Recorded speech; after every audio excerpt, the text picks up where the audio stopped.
અમિત શાહ અને નરેન્દ્ર મોદી ગુજરાત મોડેલને લઈને ફરી એકવાર ભારતમાં સત્તા મેળવી દેશમાં, પરંતુ કોંગ્રેસને અગર ફરીથી વખત સત્તા મેળવી હોય તો એની પાસે કયું મોડેલ છે?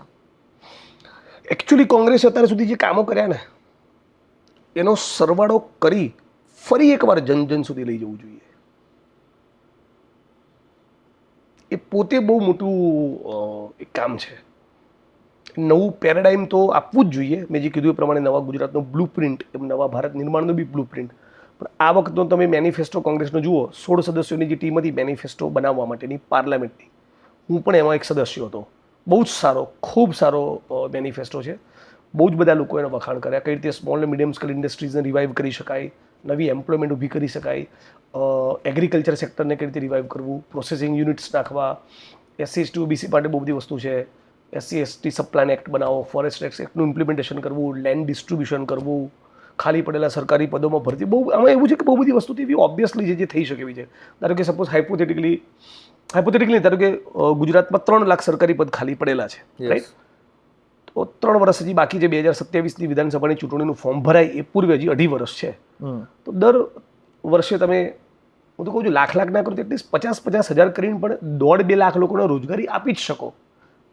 એમાં કોઈ રોકેટ સાયન્સ નથી, રાઈટ? દરેક જિલ્લાના 33 જિલ્લાના CSC અને ડિસ્ટ્રિક્ટ હોસ્પિટલમાં MRI અને CT સ્કેનના મશીનો, પેટ સ્કેનના મશીન, બ્લડ સેલ કાઉન્ટર, આ કશું જ નથી. કંગાલિયત છે. આ તો ચાલે જ નહીં. તો આ તો થઈ જ શકે, રાઈટ? આપણી જોડે એકચ્યુઅલી ગુજરાત મોડલ શું, આપણે એક વાક્યમાં કહેવું હોય કોઈ બહારના માણસને તો એક વાક્યમાં સમજી જશે. આપણી જોડે દૂધસાગર ડેરી છે, આપણી જોડે બનાસ ડેરી છે, આપણી જોડે અમૂલ ડેરી છે. હું જો ખોટો નથી, સબ્જેક્ટ ટુ કરેક્શન, તો કદાચ દૂધના ઉત્પાદનમાં ગુજરાતનું કોન્ટ્રીબ્યુશન બહુ માસિવ છે. કદાચ 40%થી વધારે, 47% જેવું કે કેવું છે, રાઈટ? 47 થી 50% દૂધ ઉત્પાદન દેશનું ગુજરાત કોન્ટ્રીબ્યુટ કરે છે. અને છતાં 100માંથી 40 બાળકો કુપોષિત છે, રાઈટ? આ જ દૂધની પ્રોડક્ટ, એનું પનીર, એનું ઘી, એનું માખણ, દૂધ, એ બાળકોને આપણે કેમ ચેનલાઇઝ નહીં કરી શકીએ આટલા 30 વર્ષમાં? This is criminal. કેમ કે હ્યુમન બ્રેન એ 5-1 વર્ષ પછી ડેવલપ નથી થતું, 1 હદથી વધારે ગ્રો નથી થતું, સ્ટેગ્નન્ટ થઈ જાય. મતલબ કે સ્પર્ધામાં તમે 100માંથી 40 બાળકોને પહેલા જ દિવસે બહાર મૂકી દીધા.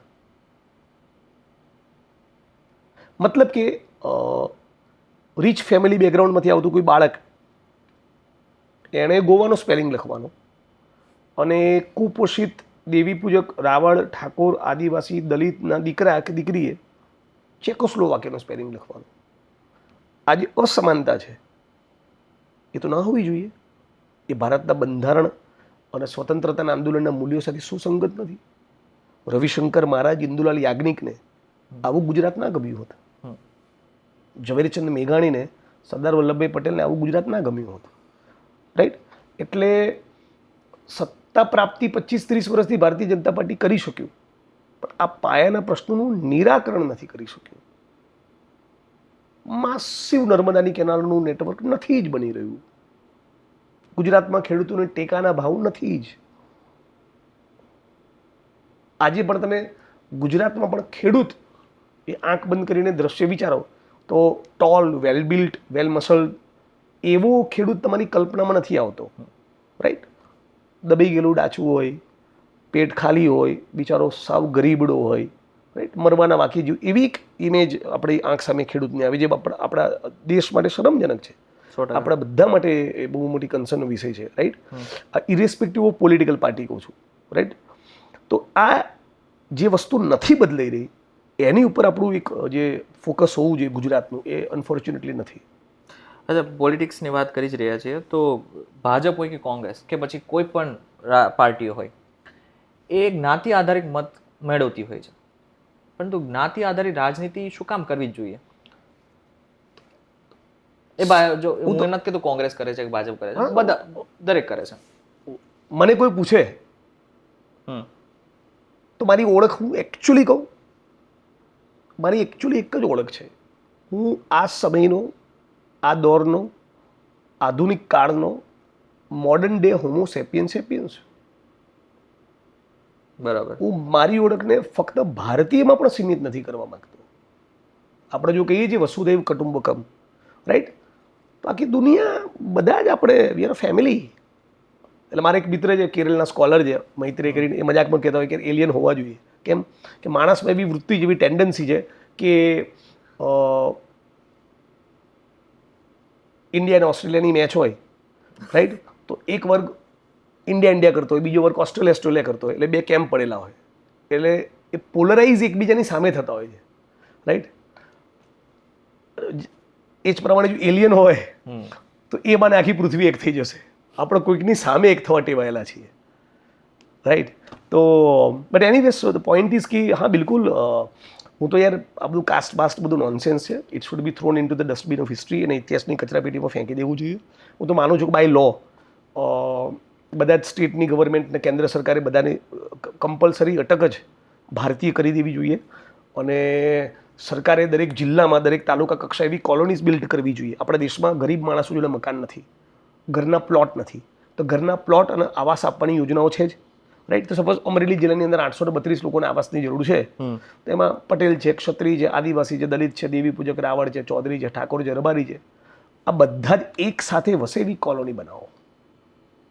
અત્યારે આપણા દેશમાં શું છે, પટેલ સમાજનો અલગ બોલલો, ક્ષત્રિય સમાજનો અલગ બોલલો, માલધારી સમાજનો અલગ બોલલો, આહિર સમાજનો, એટલે આપણે બધા કાસ્ટ બેઝ ક્લસ્ટર્સમાં જીવે છે આખું હિન્દુસ્તાન, જે બહુ પ્રોબ્લેમેટિક વસ્તુ છે.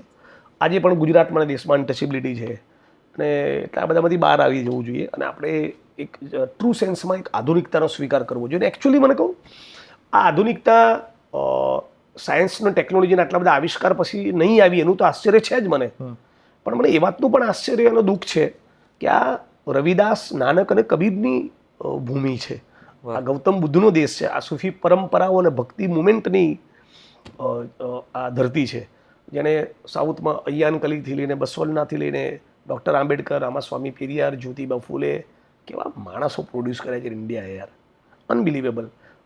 નરસિંહ મહેતા, જ્ઞાનદેવ, નામદેવ, તુકારામ, ઓહો. આ દેશમાં આજે બી આટલું બધું કાસ્ટિઝમ હોય.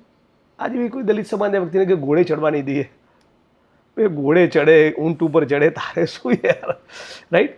તો આ માઇન્ડસેટ બદલવાની જરૂર છે. એટલે જે આધુનિકતા ભારતીય સમાજમાં આવવી જોઈએ હજી આવી નથી. આપણે જોઈએ એટલે હજી કુલ નથી બન્યા. અનામત હોવું જોઈએ. કાસ્ટ સિસ્ટમ છે એ ત્યાં સુધી છે, અનટચેબિલિટી ના હોય, કાસ્ટ સિસ્ટમ ના હોય તો પ્રશ્ન જ નહોતો. Let us become all Indian citizen, ફક્ત ભારતીય નાગરિક બની જઈએ.